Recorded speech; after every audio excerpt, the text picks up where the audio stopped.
Jurumiyah ini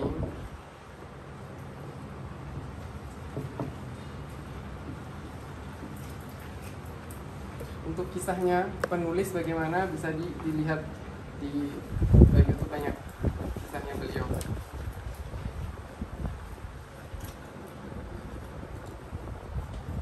Yang pertama tentang muqaddimah dari ilmu nahwu, yang mana nanti akan membahas tentang masalah al-kalam. Pembahasan adalah al-kalam, kemudian taksimul kalam.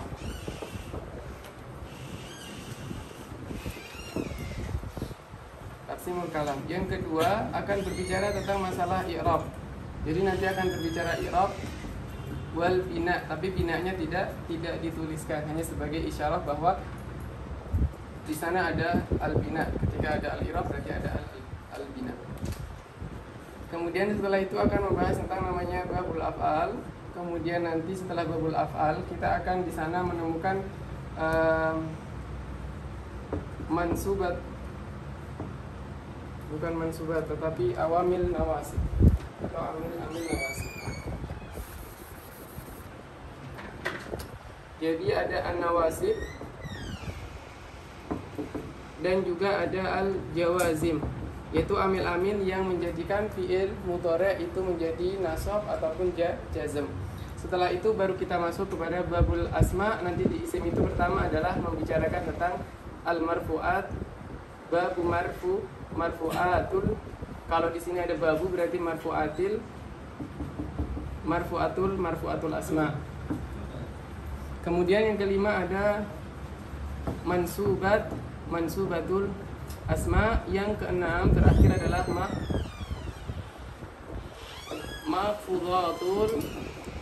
mahfudhatul asma. Jadi kita hanya mempelajari dari muqaddimah, kemudian i'rab wal bina, kemudian ada al-afal, dari baik dia nawasib, nanti ada nawasib, ada jawazim, kemudian ada marfu'atul asma, ada mansubatul asma, kemudian ada mahfudhatul asma.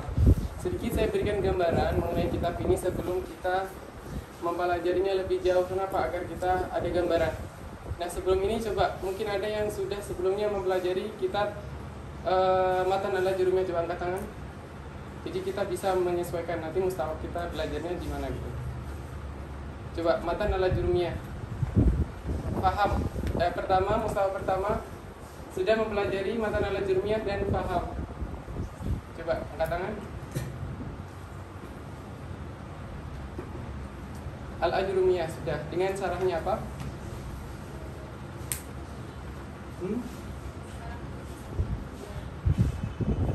Kurang keras. Atau pasarnya ini ada syarah lain? Kemudian Durrah Bahiyah sudah, Amriti atau kitab lain di atasnya? Kalau yang lain-lain menggunakan kitab apa? Belajar nahwunya. Mukhtasar Jiddan, Syarah Jurumiyah, miliknya Syekh Ahmad Zaini Dahlan. Oh iya, mungkin kalau teman-teman mau ikut nanti hari Sabtu ini pukul 13. Mulainya pukul 13 di Mariafa Syekh Ismail Sotikadawi, khataman Mukhtasar Jiddan dengan Al-Fakir, nanti khataman Mukhtasar Jiddan. Nanti baru setelah ini kita mau membaca Matan Al-Kafi fil Arudi wal Qawafi. Ini matan miliknya ulama yang wafat tahun 858 Hijriah. Untuk hari Sabtu mungkin bisa hadir khataman untuk Mukhtasar Jiddan. Oke, kemudian berarti yang lain-lain belajarnya kitab apa? Semuanya di markas Syekh Zaid. Ada yang di Ma'had ya di sini? Ada yang di Ma'had Al-Azhar. Sekarang mustawa berapa di Ma'had? Oh sudah. Kuliah tahun ini. So, mau ambil kuliah apa? Ada nggak yang di sini mau ambil jurusan Islamiyah? Lagi jurusan Islamiyah. Yang lain apa syariah? Surudin. Memang.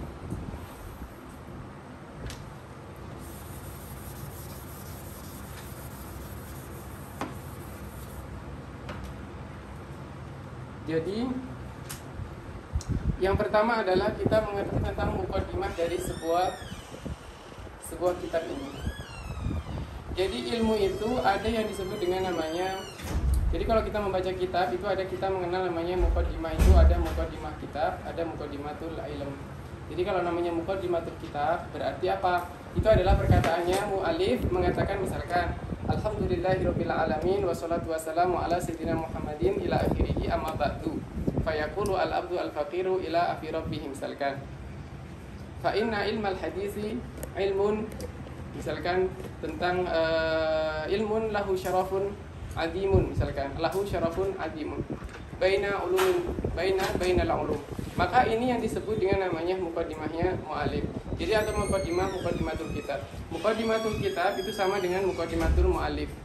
Jadinya mu'alif itu mau memberikan tentang gambaran mengenai kitabnya ini sebenarnya mengandung apa saja. Oh, di kitab saya itu saya sampaikan, di dalam kitab itu ada nanti manhaj saya menulis misalkan. Di sana saya tampilkan i'rab-i'rabnya, kemudian syawahid-syawahidnya dari Al-Qur'an, syawahidnya dari hadis, ada dari syair misalkan. Maka ini disebut dengan namanya muqaddimatul kitab. Tapi kalau muqaddimatul ilm kita biasa mengenal dengan namanya mabadi al-asyarah. Mabadi al-asyarah. Nah, al-mabadi al-asyarah ini adalah sebuah pengantar yang mana dia jumlahnya 10, pengantar untuk berbagai ilmu. Jadi berbagai ilmu itu ada pengantarnya untuk diberikan apa? Gambaran terlebih dahulu. Jadi ketika kita mau mempelajari sebuah ilmu, setidaknya kita ada gambaran. Sebenarnya ilmu yang kita pelajari ini ilmu apa? Oh, ilmu hadis. Oh, saya pelajari ini nama apa? Ilmu nahwu. Oh, ilmu sarf. Kemudian kita harus tahu juga siapa sih sebenarnya peletak dasar atau orang yang pertama kali mentadwinkan ilmu tersebut. Nah, itu. Kemudian kita juga perlu tahu bahwa ketika kita mempelajari ilmu ini apa faedahnya. Kita perlu tahu gunanya untuk apa? Gunanya adalah untuk bisa memotivasi diri kita juga bahwa kita mempelajari ilmu ini itu ada faedahnya, ada gunanya. Jadi kalau kita mempelajari sesuatu nggak tahu faedahnya, nggak tahu gunanya, ya buat apa gitu kan? Jadi kita mempelajari ilmu nahwu, tentu kita ada faedah-faedahnya. Nanti dibaca ada tuh fasalnya. Kita mengenal terlebih dahulu tentang apa yang akan kita pelajari dalam matan al-ajrumiyah. Yang pertama adalah tentang mengenai muqaddimahnya dari ilmu nahwu, yaitu ada yang pertama mengenai babul kalam. Jadi yang pertama kita akan diberitahukan mengenai al-kalam. Sebenarnya al-kalam itu apa? Apakah semua hal itu bisa dikatakan? Apakah semua hal yang memberikan faedah kepada kita bisa disebut kalam? Nanti akan dibahas. Karena di sana ada perbedaan. Kalam itu kalamnya siapa? Kalamnya mutakalimin atau kalamnya usuliyin ataukah kalamnya nahwiyin? Maka kita harus mengetahui. Karena setiap ilmu itu ada mustalahnya. Jadi setiap ilmu itu ada mustalah. Nah, kalau kita misalkan mempelajari ilmu usulul fiqh, maka kita juga harus merujuk kepada ulama usul. Kalau kita mempelajari ilmu nahwu, kita harus merujuk kepada ilmu nahwu. Jangan kita campur adukkan. Kenapa? Karena tasawur itu merupakan setengah dari tasdik atau setengah dari hukum. Artinya begini, ketika kita mau menghukumi sesuatu, maka setengah dari hukum itu adalah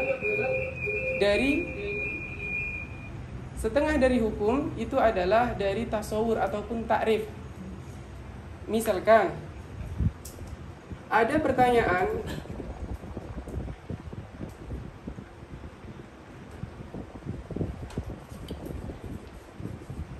apakah asop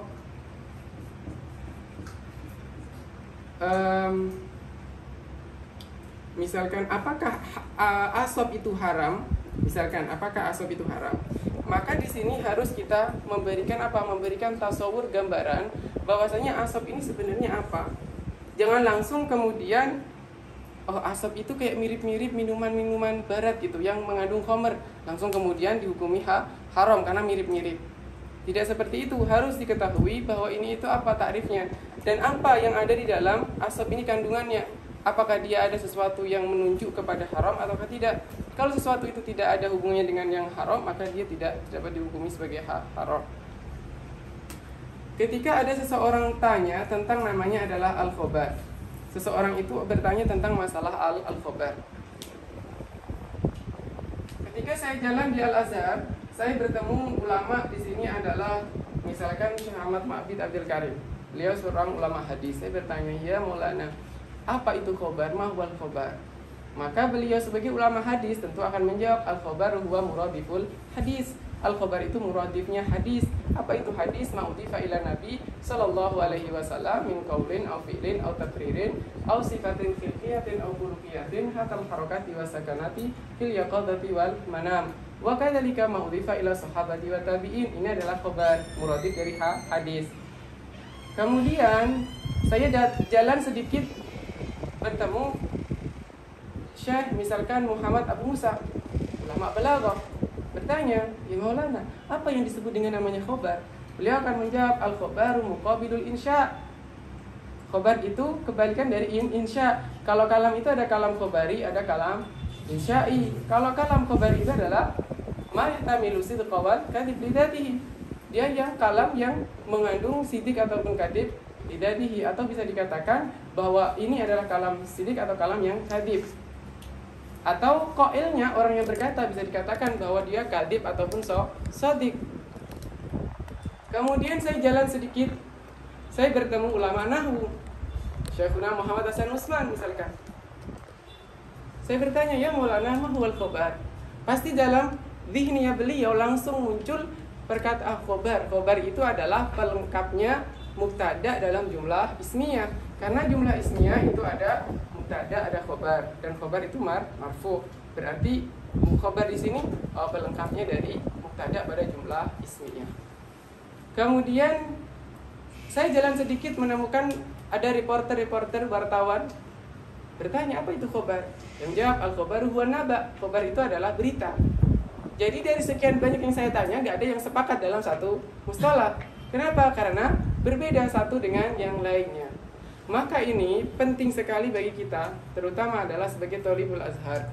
Ketika kita mau menghukumi sesuatu, maka takrifkan dulu sebenarnya apa yang kita inginkan.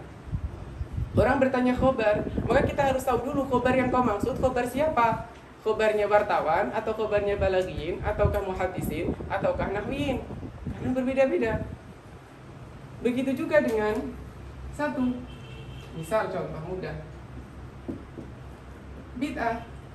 Bid'ah ini, kamu bertanya ini apakah ini termasuk bid'ah?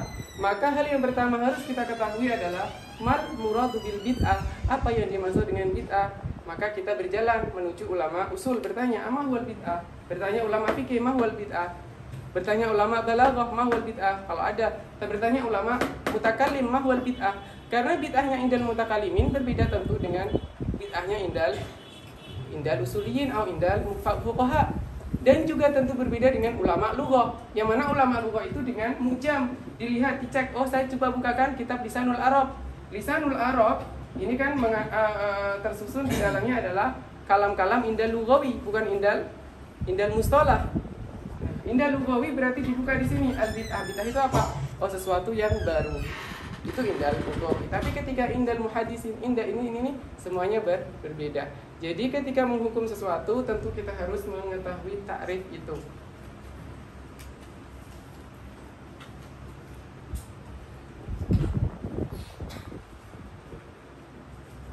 Muhammadun qaimun. Apakah Muhammad ini mubtada? Maka kita harus tahu mubtada itu apa, syaratnya menjadi mubtada apa. Apakah sesuai dengan Muhammad? Kalau sesuai ya berarti dia mubtada. Kalau nggak sesuai berarti bukan mubtada. Jadi begitu cara berpikirnya. Kemudian taksimul kalam, nanti akan dipecah-pecah kalam itu apa saja. Di dalam bahasa Arab itu hanya ada 3, tidak lebih dari 3. Imma al-kalam